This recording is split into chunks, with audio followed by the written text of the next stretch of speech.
భార్యాభర్తల కేసు అనేది కోర్టులో నడుస్తున్నప్పుడు యాలిమనీ డిమాండ్ చేస్తారు కదా, అంటే కోర్టు ఎంత ఇమ్మని చెప్తే అంత ఇవ్వాల్సి ఉంటుందా? యూజువల్గా ఒక క్లయింట్ వచ్చి, ఒకవేళ హస్బెండ్ ఆ క్లయింట్ వచ్చి యాలిమనీ ఇంత అడుగుతుంది మా వైఫ్ అని చెప్పి అడుగుతూ ఉంటారు, పిటిషన్లో అడుగుతారు అనమాట, ఇంత కావాలని చెప్పేసి. సో నేనేమంటానంటే ఒకటే క్వశ్చన్ అడుగుతా క్లయింట్ని. ఇప్పుడు పిటిషన్లో వాళ్ళు కోర్టులో అడిగింది ఎంత పక్కకు పెట్టండి, అది నాకు అవసరం లేదు. మీకు అంటే ఎవరైనా సరే మధ్యవర్తుల ద్వారానో, లేకపోతే మీకు కాల్ చేసో, లేకపోతే వాట్సాప్లో ఏదో ఒక రూపంలో మిమ్మల్ని డైరెక్ట్ ఎంత అడుగుతుందో ఫస్ట్ చెప్పమని చెప్తా. ఎందుకంటే జనరల్ ఏంటంటే కోర్టులో కేసు వేసినప్పుడు అడుగుతూ ఉంటారు 1 కోటి, 5 కోట్లు, 50 లక్షలు, 10 లక్షలు, ఇష్టం ఇంకా వాళ్ళకి. అంటే హస్బెండ్ కెపాసిటీ బట్టి, అతను సంపాదించే సంపాదన బట్టి, అతను కొన్ని అసెట్స్ అంటే ఆస్తులు బట్టి లెక్క కట్టి అడుగుతూ ఉంటారు. బట్ ఎందుకు అడుగుతారు అంటే, ఇప్పుడు సపోజ్ వాళ్ళకు ఒక 1 crore కావాలనుకుంటే ఓ 3 కోట్లు అట్లా అడుగుతారు. ఒకవేళ వాళ్ళు 5 కోట్లు కావాలనుకుంటే 10 కోట్లు, అంటే ఎగ్జాంపుల్ చెప్తాను, అట్లా అడుగుతారు, ఎక్కువ అడుగుతారు. ఎందుకంటే వాళ్ళకి తెలుసు ఎంత అడిగితే అంత గ్రాంట్ చేయబడదు అనే విషయం వాళ్ళకి తెలుసు.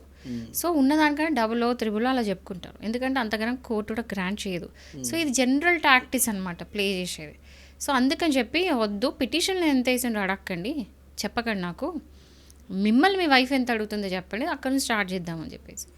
సో యూజువల్గా ఏంటంటే కోర్టులు అడిగినంతనే ఇవ్వరు, అందుకని చెప్పేసి ఈ టాక్టిక్స్, ఈ చిన్న ట్రిక్ అనేది ప్లే చేస్తారు advocate అడ్వైస్తోనే.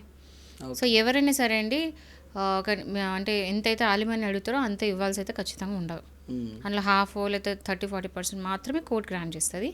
Also keeping in mind, వాళ్ళు అడిగినారు కదా అని చెప్పేసి నేను 30-40 ఇస్తా అని చెప్పి అందులో సగం చేసి కూడా కోర్టు ఇవ్వదు, ఆ లెక్క కూడా కట్టదు. ఎట్లా లెక్క కడుతుంది అంటే,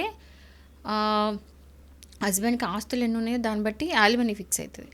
అండ్ ఎంత సంపాదిస్తున్నాడు దాంట్లో అతని ఖర్చులు మినహాయించి, ఈమె కనుక ఏం సంపాదించక, ఆమెకు అసలు అంటే ఆమె సంపాదించే పరిస్థితులు లేదు అన్నప్పుడు, ఈమె హస్బెండ్తో అంటే ఆ వైఫ్ హస్బెండ్తో ఉన్నప్పుడు ఎలాంటి లైఫ్ స్టైల్ గడిపేది, ఆ లైఫ్ స్టైల్ని లెక్కగట్టి అన్ని విధాలుగా చూసి ఆమె అంటే ఆమెకున్న బేసిక్ కమ్యూనిటీస్ విత్ ఇంకొంచెం ఎక్కువ ఎన్హాన్స్ చేసి ఇస్తారు.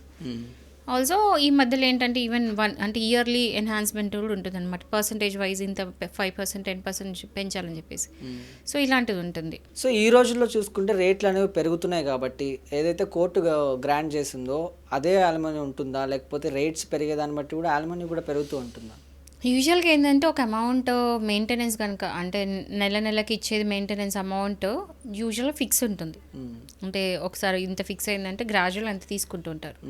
బట్ ఒకవేళ అది కనుక సరిపోతే ఎన్హాన్స్మెంట్ కోసం అడగవచ్చు. ఎందుకంటే ఇప్పుడు ఇన్ఫ్లేషన్ కొద్దీ మెయింటెనెన్స్ కూడా పెరగాలి. ఇన్ఫ్లేషన్ అంటే రోజుకి పెరుగుతున్న ధరలు లెక్క కట్టుకొని ముందు 5,000 సరిపోయి కావు, ఇప్పుడు 10,000కి వచ్చేసింది. ఒక 10 ఏళ్ళు 5,000కి ఉంటే ఆ 10 ఏళ్ళ తర్వాత అదే 5,000 వాల్యూ ఇప్పుడు 10,000 అయింది, రూపాయి వాల్యూ పెరిగింది. సో ఇన్ఫ్లేషన్ పెరిగింది కాబట్టి దాని తగ్గట్టు ఎన్హాన్స్మెంట్ అడగవచ్చు. రీసెంట్గా సుప్రీంకోర్టులో ఒక కేసు కూడా ఫైల్ అయింది. ఏంటంటే ఆవిడకి ఆల్రెడీ 50,000 ఇస్తూ ఉన్నారు, బట్ ఇప్పుడు ఇన్ఫ్లేషన్ అవుతుంది, రేట్లు పెరిగాయి, ఆమెకి వాళ్ళ బాబుకి సరిపోవట్లని చెప్పేసి ఎన్హాన్స్మెంట్ కోసం వేసుకుంటే ఇప్పుడు 50,000 పోయి 70,000 చేశారు కోర్టులో. సో ఎవరికైనా సరే అమౌంట్ సరిపోతే మాత్రం ఎన్హాన్స్మెంట్కి వేసుకోవచ్చు. అట్లా అని చెప్పి ఇష్టం వచ్చినట్టు అడగడానికి ఉండదు, లెక్క గట్టే కోర్టు ఇస్తుంది.